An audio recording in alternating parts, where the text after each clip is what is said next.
Look at this face. It's hard to believe that this is a painting.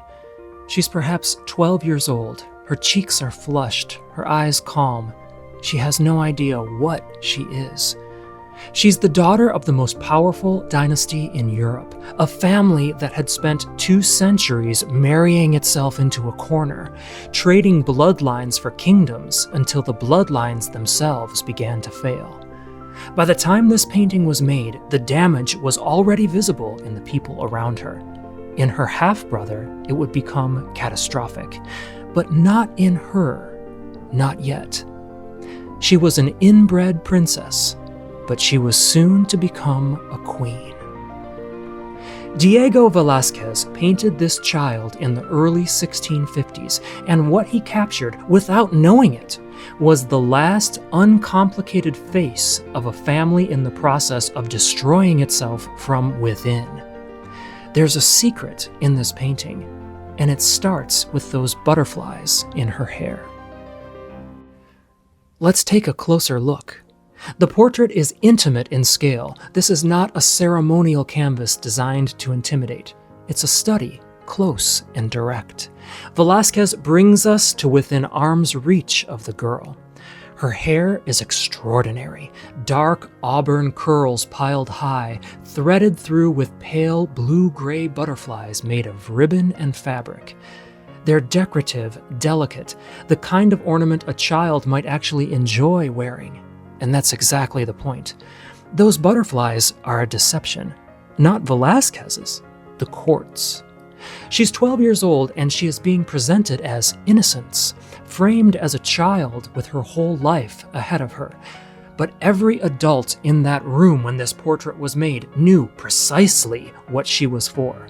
She was the Infanta of Spain, the princess, the heir. Her value to the Hapsburg dynasty was matrimonial.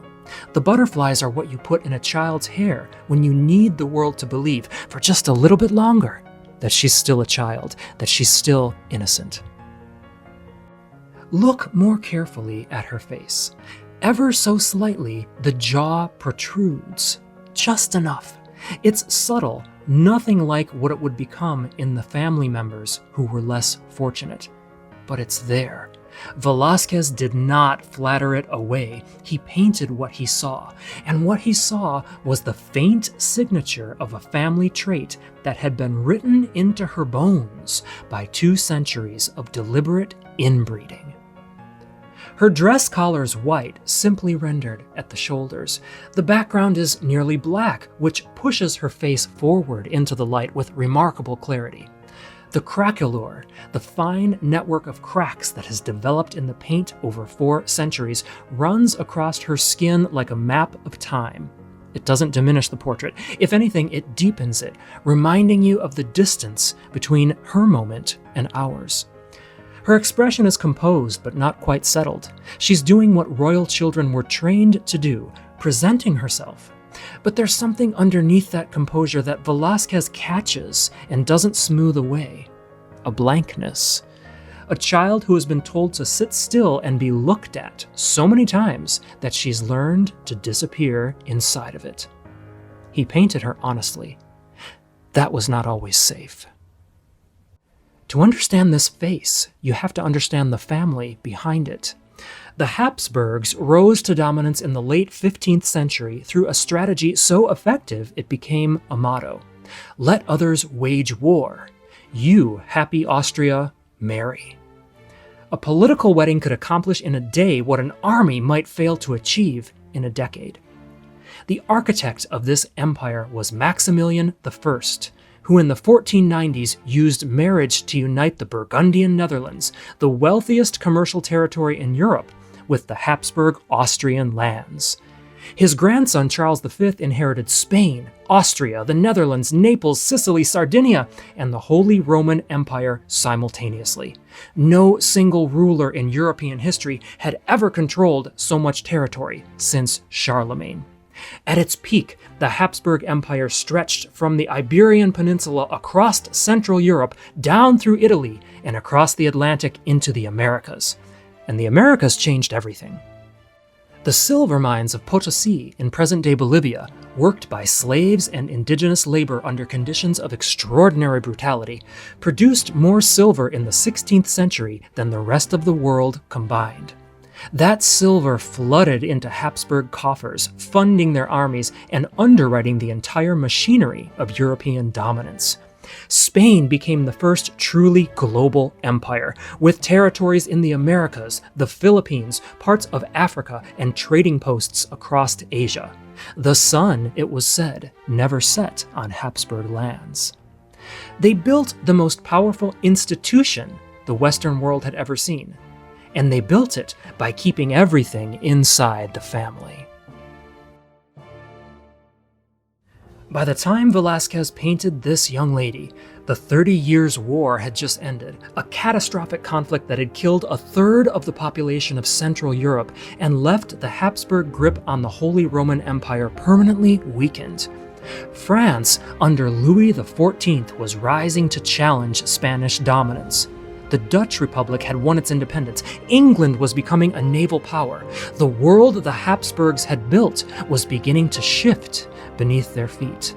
But they were still, in the early 1650s, the most powerful dynasty on Earth. And this 12-year-old girl, sitting for her portrait with butterflies in her hair, was one of their most valuable assets.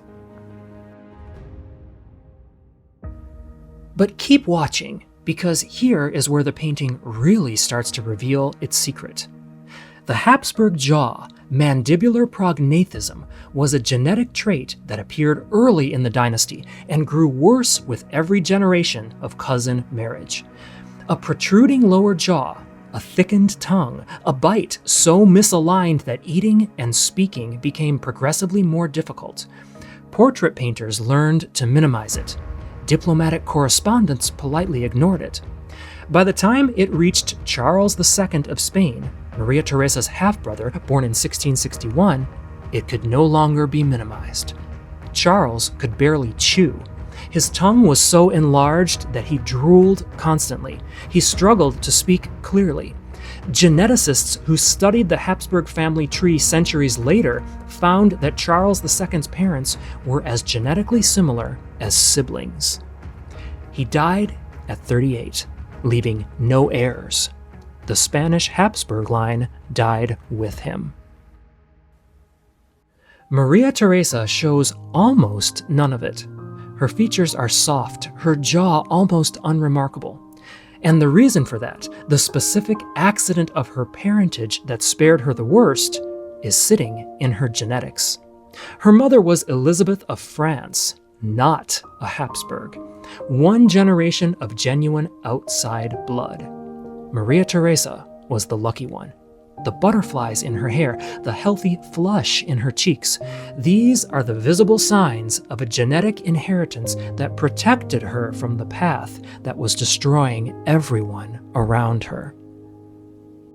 Before we continue, if you'd like to have this painting in your home, the link is below in the description.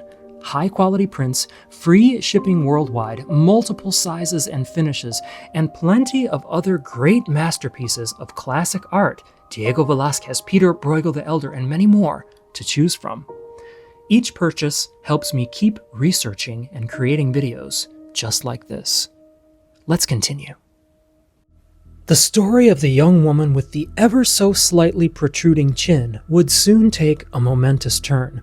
In 1659, when Maria Theresa was 21, a treaty ended decades of war between Spain, her home country, and France.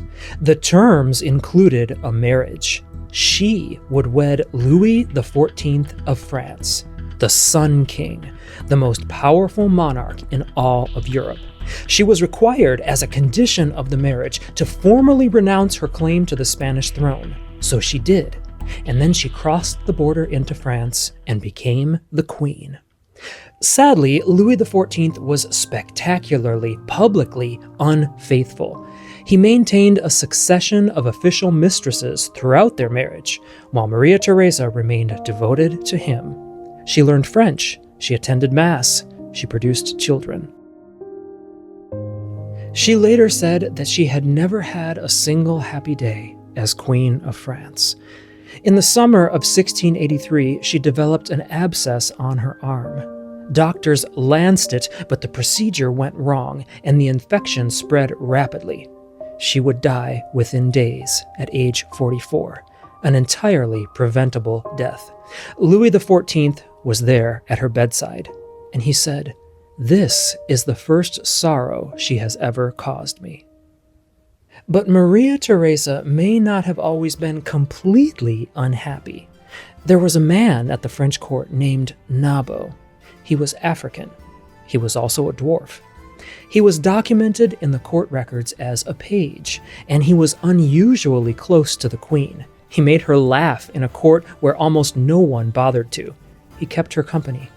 Their relationship was noted and remarked upon and never officially explained. And then, sometime around 1664, Nabo vanishes from the historical record entirely. No documented death or transfer to another household, no explanation of any kind. Shortly after his disappearance, a child was reportedly born. A girl, darker skinned than expected, who was quietly removed from court and sent to a convent.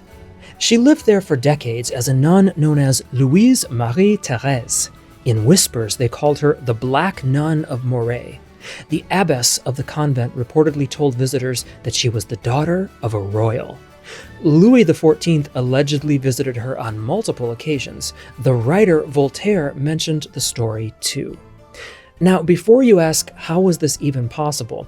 African attendants at European courts were far more common in this period than most people realize. Spain's Atlantic Empire meant significant African presence at the Spanish court where Maria Theresa grew up. Black pages and attendants were kept by the highest nobility as markers of imperial status, living proof of how far their power extended. The French court had the same practice. It was fashionable. Nabo was not an anomaly. Whether the child was Maria Theresa's daughter has never been confirmed. What is certain is that the story was never officially addressed. In a court built entirely on image and legitimacy, that silence is its own kind of answer. So let's go back once more to the innocent young girl, before her unhappy years and perhaps before her secret romantic escape. She's 12 years old, her cheeks are flushed, the butterflies in her hair catch the light perfectly. She's been taught to sit still and be looked at, and she's doing it radiantly. Velázquez painted this child at the center of an empire that was already eating itself alive. She was an inbred princess who escaped the worst of it by accident of birth. She was traded off anyway. She spent her life in a court where almost nobody wanted her. The Hapsburgs held onto power for 2 centuries by treating their children as instruments. This is what that looked like from the inside. A girl with little butterflies in her hair, sitting very still, waiting to be told what she would have to do. The painting today hangs in the Metropolitan Museum of Art in New York City. It's one of the quietest things in the building, but it rewards a longer look. Thank you for watching all the way to the end, and I'd love to see you in the next video where we take a look at a stunning religious painting that was actually a cover-up for a ruthless ethnic cleansing that happened the same time that Maria Theresa was, or wasn't, laughing with Nabo.